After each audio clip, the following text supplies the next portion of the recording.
જ્યારે બધાના સાથ છૂટી જાય ત્યારે ભગવાન આવે અને દયા કરીને ભક્તનો હાથ પકડે ત્યારે પુરાણોના પન્ના ઉપર આ ઘટનાઓ લખાતી હોય, ત્યારે ઇતિહાસ બનતી હોય છે.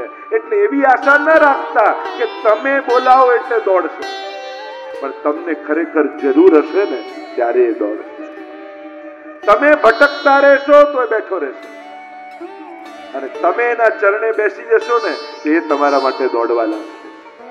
પણ તમે દોડ્યા કરશો તો એ કહેશે દોડવા દો, જોઈએ કોણ સાથ આપે. પણ જ્યારે તમે એવો અહેસાસ પ્રભુને કરાવી દો કે તારા સિવાય મારું કરનારું બીજું કોઈ નથી, બસ આટલો ભરોસો એને અપાવી દો, પછી જુઓ તમારા માટે સદાય દોડતો અને દોડે જ છે. એટલે બે પ્રશ્નો કર્યા છે કે જીવ માત્રના કલ્યાણનો ઉપાય શું. પહેલા સમષ્ટિગત પ્રશ્ન કર્યો, બધાના ઉદ્ધારની ચિંતા, અને પછી બીજો વ્યક્તિગત પ્રશ્ન કર્યો જેનું મૃત્યુ નિકટ હોય. મૃત્યુ નિકટ, આ તો આપણને હવે એમ થઈ ગયું છે કે મરીએ એટલે વાયા હોસ્પિટલ જ જવાનું. આપણ ધારણા કોઈ સાચી નથી. આ ઉત્તમ મૃત્યુનો પ્રકાર નથી. ઉત્તમ મૃત્યુનો પ્રકાર શું છે કે માણસ થાક્યો હોય, આખો દિવસ સવારથી સાંજ જોબ કરી હોય અને જૂના કપડા પહેરે અને એમ થાય કે ઘરે જાઉં, સ્નાન કરી વસ્ત્રો બદલીને ફ્રેશ થઈ ગયો. એમ આ દેહ રૂપી વસ્ત્રોને ધીમે રહીને કાઢી અને નવા વસ્ત્રો પહેરે, એ જ મૃત્યુનો પ્રકાર છે. થાક ઉતારવા માટે મૃત્યુ છે, થાકીને મરવાનું નથી. થાક ઉતારવાનું. મૃત્યુ સમયે તો હાશ, જેમ માણસ થાકીને આવીને પોતાના ઘરના ખાટલામાં જેમ સૂઈ જાય અને એને એમ થાય હા, જે એક નિશ્ચિંતતા, જે એનો થાક સહજમાં ઉતરતો હોય છે, મૃત્યુ તો આવું સહજ હોય. જેમ બાળક જન્મે અને જેમ એવું જ મૃત્યુ બધું મૂકીને માણસ જાય, હસતો હસતો વિદાય થાય, એ પ્રમાણે માણસ જાય. એ ઉત્તમ પ્રકાર છે. આ તો હવે આપણી ધારણા થઈ ગઈ કે વાયા હોસ્પિટલ જ જવાય. ઉપર જવું હોય તો વૈકુંઠમાં જવા માટે વાયા હોસ્પિટલ જ જવું પડે. એવું કાંઈ જરૂરી નથી. માણસ પ્રભુનું નામ લેતા લેતા સહજમાં સરી પડે, એ જ ઘટના મૃત્યુ છે. અને અહીંયા પ્રથમ સ્કંદને વિરામ આપે છે વ્યાસજી, અને પ્રથમ સ્કંદને વિરામ આપતા વ્યાસજીએ કહ્યું કે 6:30 થઈ ગયા છે. સ્વયં ભગવાનની વાણી એવું શ્રીમદ ભાગવત, સ્વયં ભગવાનનું સ્વરૂપ એવું શ્રીમદ ભાગવત. અને એવા શ્રીમદ ભાગવતના દર્શન કરતા પ્રથમ સ્કંદમાં વિરામ તરફ આપણે ગઈકાલે ગયા હતા. પરીક્ષિત મહારાજને શ્રાપ લાગ્યો. શ્રાપ લાગ્યો, મૃત્યુ આવશે એવા સમાચાર મળ્યા. મૃત્યુને મારવાની કોશિશ ન કરી, મૃત્યુને સુધારવાની ચિંતા કરી. અમુક વસ્તુ જીવનમાં આવવાની જ છે, એનાથી તમે બચી નથી શકતા, એનાથી તમે ભાગી નથી શકતા, એને ફેસ કરવાનું જ છે. અને એટલા માટે એ દુઃખ હોય, એ સુખ હોય, એ વિપત્તિ હોય, એ સંકટ હોય, એ જન્મ હોય, એ મૃત્યુ હોય, એ બાળપણ હોય, યુવાની હોય યા વૃદ્ધાવસ્થા હોય, આ બધું જ જીવનમાં અનુભવવાનું જ છે. આપણે ઉત્તમ રીતે એને ફેસ કેમ કરીએ, એનો સામનો કઈ રીતે કરીએ, એનો સ્વીકાર કઈ રીતે કરીએ, આપણે તો એ કલા શીખવાની છે. હું વૃદ્ધ ન થાઉં એ સંભવ નથી, પણ વૃદ્ધાવસ્થામાં પણ પ્રસન્નતામાં કેમ રહી શકું, આપણે તો એ શીખવાનું. મારા જીવનમાં દુઃખ નહીં આવે એ સંભવ નથી. દુનિયામાં ગમે તેટલા મોટા સ્થાન પર બેઠો હોય, ગમે તેટલો સુખ વૈભવની વચ્ચે રહેતો હોય, પણ એના જીવનમાં દુઃખ બહુ સહજ છે.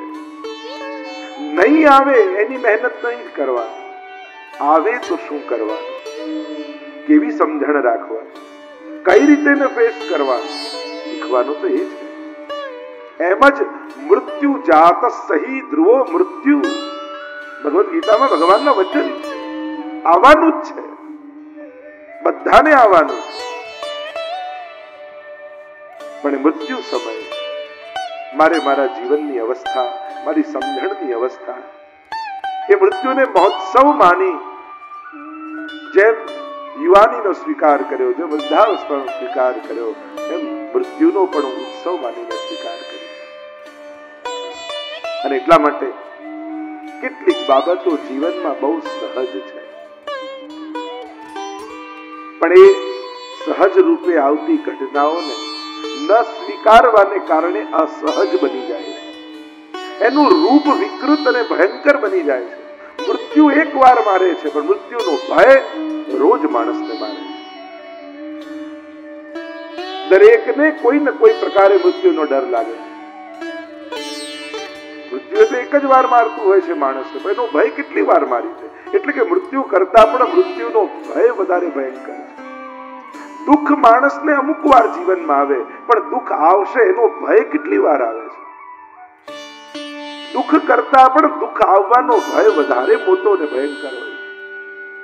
અને એટલા માટે મહાપ્રભુજી કહે છે, ત્રિદુઃખ સહનમ ધૈર્યમ મામૃતે સર્વતઃ સદા તક્રવત દેવદ ભાવ્યમ જડવત ગોપ ભાર્યાવ.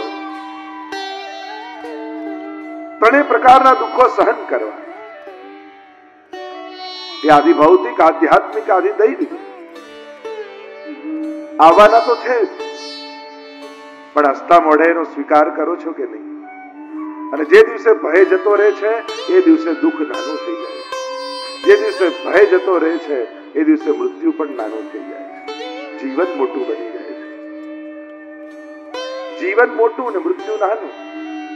જીવનની અવસ્થા લાંબી છે, મૃત્યુ ક્ષણિક છે. પણ આખી જીવન મૃત્યુનો વિચાર કરતા કરતા માણસ જીવતો હોય છે. શ્રાપ લાગ્યો, કોઈ સદગુરુને શોધ્યા. ઘણી વાર લોકો કે મેં આને ગુરુ કર્યા. અરે એ તો ગુરુ હતા જ, આપણે શિષ્ય થઈને આવ્યા. આપણે કોઈને ગુરુ નથી કરતા, આપણે તો શિષ્ય થવા જોઈએ.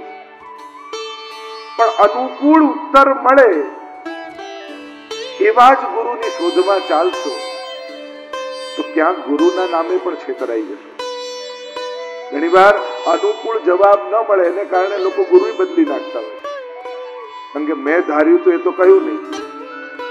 તો આવી અનુકૂળ જ વાત ગોતવાની હોય તો પછી સદગુરુ જીવનમાં નહીં મળે. મારે એવા સદગુરુની આજ્ઞામાં રહેવું છે. અને જ્યારે સદગુરુની શોધ ચાલી છે, કારણ મૃત્યુનો ભય, જો દુઃખનો ભય ભગવાન દૂર કરે અને મૃત્યુનો ભય ગુરુ દૂર કરે છે. આ બે દુઃખ મોટા છે. દુઃખ આવે તો શું કરવું? આપણે ત્યાં તો અનેક પ્રકારથી સ્વયં આપણે મંગલાચરણમાં પણ બોલતા હોઈએ, ચિંતા સંતાન હંતારો યત્પાદાંબુજરેણ સ્ત્રિયાનામ તાન નિજાચાર્યા પ્રણમામિ મુહુર્મુહુઃ. ચિંતાઓ આવી જીવનમાં અને આવશે, સહજ છે. મન છે એટલે ચિંતાઓ પણ છે, પણ એનું નિવારણ ક્યાં છે? એક રીતે માણસ નિવારણ ગોતવા માટે સંસાર આગળ ફાફા મારે, અને સમજદાર વ્યક્તિ કોઈ મહાપુરુષનો આશ્રય લઈ લે, ભગવદ આશ્રય લઈ લે, ગ્રંથ આશ્રય લઈ લે, મંત્ર આશ્રય લઈ લે. ઉપાય કદાચ સંસારનો વ્યક્તિ કોઈ રસ્તો બતાવશે, દુઃખ સમાપ્ત નહીં કરી શકે, પણ ભગવાન કે ગુરુના શરણે જશો તે તાપત્રય વિનાશાય શ્રી કૃષ્ણાય વયમ નમઃ. એ દુઃખ દૂર કરવાનો રસ્તો નહીં બતાવે, એ દુઃખને જ હરી લેશે. સબ દુઃખ દૂર ગયે તુમ દેખત, સુખ કો પાર ન પાયો, તુમ શરણાગત આયો શ્રી વલ્લભ, તુમ શરણાગત આયો. સમસ્ત દુઃખોને હરનારા શ્રી મહાપ્રભુ બે પ્રશ્નો કર્યા. જીવ માત્રના કલ્યાણનો ઉપાય છે. પરીક્ષિત મહારાજને થયું કે આ મૃત્યુ તો આજે આવ્યું એટલે મને ભાન આવ્યું, પણ મૃત્યુ કેવલ મને જ નથી આવવાનું, એ તો જીવમાં જેણે જન્મ લીધો છે એ પ્રત્યેકને આવવાનું છે. પ્રત્યેક જન્મ લેનાર વ્યક્તિને મૃત્યુ આવવાનું છે. તે બધાના કલ્યાણનો ઉપાય છે. અને બીજો પ્રશ્ન કર્યો, જેનું મૃત્યુ નિકટ હોય એને શું કરવું જોઈએ? 7 જ દિવસ છે, વધારે સમય નથી. અને વિચાર કરો, તમને કોઈ શ્રાપ આપે કે 7મા દિવસે મૃત્યુ, તો 7 દિવસમાં તમે કયા કયા કાર્ય કરો? એક સંસાર સંબંધી, બીજો સમાજ સંબંધી, ત્રીજો ભગવાન સંબંધી અને ચોથો સ્વ સંબંધી. આ ચારમાંથી કયા 4 કાર્યો તમે પસંદ કરો? વિચાર કરો. 7મા દિવસે મૃત્યુ હોય તો આ 4માં, કારણ કે આ 4 પાસાઓ જીવનના હોય, અને એ કાર્ય શોધીને તમારી ડાયરીમાં લખી લેજો. તમને જીવનનું લક્ષ્ય મળી જશે. કારણ કે મૃત્યુ માણસને વિશુદ્ધ કરે. મૃત્યુનો વિચાર એટલે તો મહાભારતમાં પ્રસંગ આવ્યો ને, જ્યારે યક્ષ પ્રશ્નની ચર્ચા થઈ અને પાંડવો મર્યા અને છેલ્લે યુધિષ્ઠિર રહ્યા અને યક્ષ પ્રશ્ન કરે છે, કેમ આશ્ચર્ય? યુધિષ્ઠિરને પ્રશ્ન કર્યો, આ જગતમાં સૌથી મોટું આશ્ચર્ય શું છે? અને યુધિષ્ઠિર જવાબ આપતા કહ્યું, દુનિયાનું સૌથી મોટું આશ્ચર્ય એ જ છે કે દરેકને ખબર છે કે મારે એક દિવસ જવાનું છે, છતાંય એ રીતે જીવે છે જાણે અમર પટ્ટો લખાવીને લાવ્યો, જાણે એને તો ક્યારે જવાનું જ નથી, એ તો જાણે અમર થઈને આવ્યો. આ જ દુનિયાનું સૌથી મોટું આશ્ચર્ય. અને એટલા માટે મૃત્યુ તો બહુ સહજ છે, સ્વાભાવિક છે. જેનું મૃત્યુ નિકટ હોય એને શું કરવું? અને અહીંયા પ્રથમ સ્કંદને વિરામ આપ્યો. દ્વિતીય સ્કંદ એટલે શ્રીનાથજી બાબાનું વામ ચરણ. પહેલા 2 સ્કંદ ચરણ છે ને ઠાકોરજી. આપણે પણ જયારે પ્રભુ પાસે જઈએ તો ચરણારવિંદનો સ્પર્શ કરીએ, ચરણના દર્શન કરીએ. જયારે પણ હવેલી પણ દર્શન કરવા જાઓ તો પ્રભુના નખચંદ્રના દર્શન કરવા. કદાચ ત્યાં તમે સ્પર્શ ન કરી શકતા હો, પણ કેવલ પ્રભુના દશવિધ નખચંદ્રના દર્શન કરો ને તો 10 પ્રકારની ભક્તિનું તમને દાન આપે છે. એટલે પ્રભુના જે 10 નખચંદ્ર છે એ 10 પ્રકારની ભક્તિ છે. ચરણ સ્પર્શનો પણ આપણે ત્યાં પ્રકાર કહીએ, ડાબો જમણો ડાબો, અને પછી નેત્રોને લગાડીને વંદન કરતા હોઈએ છીએ. દરેકની આપણે ત્યાં ભાવના છે. ડાબું ચરણ એ સાધન લીલા, જમણું ચરણ એ અધિકાર લીલા. જેનો જેવો અધિકાર એને એવા સાધનમાં રુચિ, જેવો અધિકાર એવી સાધન રુચિ. બધાને ભાવ બધાને હોય, પણ રસ બધાનો જુદો જુદો. જેવો અધિકાર હોય એવી રુચિ થાય. કોઈ એમ કે અમને તો માળાજી બનાવવામાં જ આનંદ આવ્યો, કોઈ એમ કે અમને તો સામગ્રી તમે કહો એટલી બનાવી આપી, અમને તો એમાં જ આનંદ આવે. કોઈ એમ કે અમને તો કીર્તન ગાવાનું કહો તો અમને તો આનંદ આવે. કોઈ એમ કે અમને તો શૃંગાર કરવા દો ઠાકોરજીના તો અમને આનંદ આવે. કરે છે બધા જ ભક્તિ, પણ અધિકાર અનુસાર સાધન રુચિ રહે છે, એને એમાં જ આનંદ આવે છે, અને સહજ રુચિ એમાં હોય.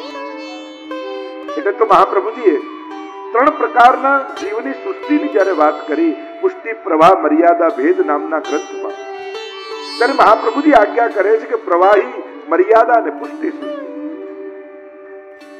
કોઈ પ્રભુના મનમાંથી પ્રગટી, એક વાણીમાંથી પ્રગટી મર્યાદા સૃષ્ટિ, પુષ્ટિ સૃષ્ટિ, પુષ્ટિ કાયેન નિશ્ચય શ્રેંગમાંથી પ્રગટી. પ્રવાહી સૃષ્ટિને સંસારના કાર્યોમાં જ રસ આવે છે, અને ભક્તિમાં ભગવત કાર્યોમાં રસ નથી આવે. મર્યાદા સૃષ્ટિને ધર્મના સાધનો કરવામાં રસ છે. ધર્મ કરાવી લો, એને યાત્રા કરાવો, ઉપવાસ કરાવો, તપ કરાવો, યજ્ઞ કરાવો તો એને ગમે, પણ એને કહો કે તું ઠાકોરજીની સેવા કરવા બેસ તો એને રુચિ ના આવે. એને ધર્મમાં આસક્તિ હોય, ધર્મીમાં રસ ન હોય. પણ પુષ્ટિ કાયેન નિશ્ચય, જે પુષ્ટિ સૃષ્ટિ છે, મહાપ્રભુજી કહે ઠાકોરજીએ એ પોતાના શ્રીઅંગમાંથી પ્રગટાવી, અને એને શ્રીઅંગની સેવામાં જ રુચિ છે, એને ભગવત સેવામાં જ આનંદ આવે. અને એટલા માટે આ પુષ્ટિ માર્ગી જીવોને સાધન આપો ને તો ન ગમે, એને સેવા આપો તો ગમે. એને કે તું તારા આટલા લાખ જપ કરવાના છે, તેમ કે જે એના કરતા મને સામગ્રી કરીને ઠાકોરજીને ભોગ કરવા દો. એને શ્રીઅંગની સેવામાં રુચિ છે. જેનો જેવો અધિકાર એવી એને રુચિ. ખોટું કોઈ નથી, એનો અધિકાર એટલો છે. અને એટલા માટે દરેકનો અધિકાર જુદો છે. અને એટલા માટે કોઈને પણ સાચો ખોટો એ રીતે મૂલ્યાંકન નહીં કરવા. માનવું એમ આનો આટલો જ અધિકાર. પ્રશ્ન કર્યા સાંભળીને સુખદેવજી ખૂબ પ્રસન્ન થયા. જ્યારે ગુરુ પાસે જઈને ભગવદ વિષય પ્રશ્ન થાય તો ગુરુને પણ પ્રસન્નતા થાય. અને સુખદેવજી બોલ્યા